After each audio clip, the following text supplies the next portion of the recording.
Hello everyone, welcome back to the another amazing live stream video. So guys, grab a coffee and sit back because what we are exploring today is another level of topic. Because what happened today at the White House was something else. We all expect the annual turkey pardon to be light, funny, and just a break from all the heavy political news. But President Trump turned today's ceremony into a full on political roast, mixing jokes, jabs, accusations, and honestly, some classic Trump theater. So let me walk you through it the way I saw it. Not as a political insider, not as a partisan voice, but just as someone watched this unfold like seriously. Only in America could Turkey pardon turn into a headline like this. It all started pretty normal. Gobble the Turk, the Rose Garden, the cameras, the tradition. But Trump immediately steered the wheel thing into the Biden and joked or half joked, depending on how you hear it, that Biden supposedly used an autopen last year to sign the pardon documents. And Trump said because of that, those turkeys were said to be executed until he stepped in to save them. The crowd laughed, but you could feel that familiar Trump energy where a joke is only a half a joke and other half is him pushing a narrative he's been repeating for years. The Autobahn storyline, the cognitive decline ticks. He didn't waste a second bringing them right back into the spotlight. And Biden's team didn't comment, at least not immediately. They usually don't when this autopen thing comes up because it's basically one of those claims designed to get people buzzing, whether it's fully serious or not. But when the vibe shifted again when Trump moved onto Chicago and crime, he started talking about how he could fix Chicago in 4 weeks, how the crime is out of control, how he would send in the National Guard, and he didn't hold back on Mayor Brandon Johnson or Governor J.B. Pritzker. And I mean, really didn't hold back.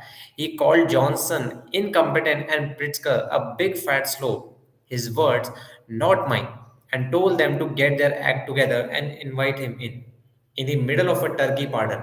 You can't make this stuff up. What's interesting is that the data doesn't actually line up with that, what he said. Axios pointed out that he made some false claims about crime rates being out of control. But that's Trump's style. He uses these two movements to turn small stages into national platforms. Even a turkey ceremony becomes a way to hammer home his big themes. Law and order, democratic incompetence, Biden's decline, all of it woven into a speech that's supposed to be about Thanksgiving.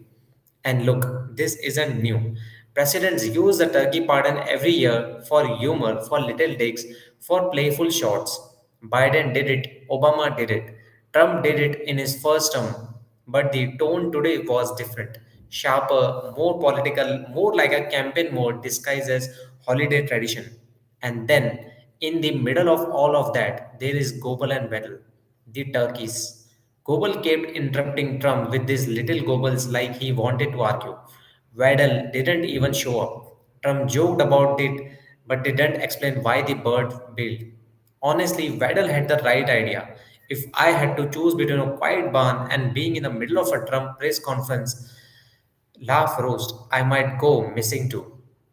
But beneath the humor, there is a bigger point, and that's what I want you all to take away.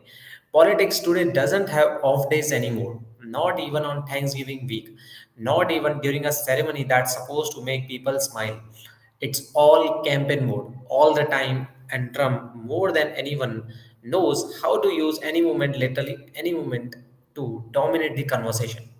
So, whether you love him or hate him, or you are just exhausted by all of it, what happened today is a perfect snapshot of where America is politically right now. Every event is a battlefield, every tradition becomes a stage, every joke has an agenda behind it. So, guys, all right, I am going to wrap up here. Let me know in the comments, do you think Trump went too far, or was this just classic Trump being Trump? And what do you think about the president's turning Thanksgiving ceremonies into political commentary? I genuinely want to hear from you guys. Thank you so much for spending time with me today. I know the news can get overwhelming, but I appreciate you joining me to break it down, human to human. Enjoy your evening, stay safe, and I will see you guys in the next live stream.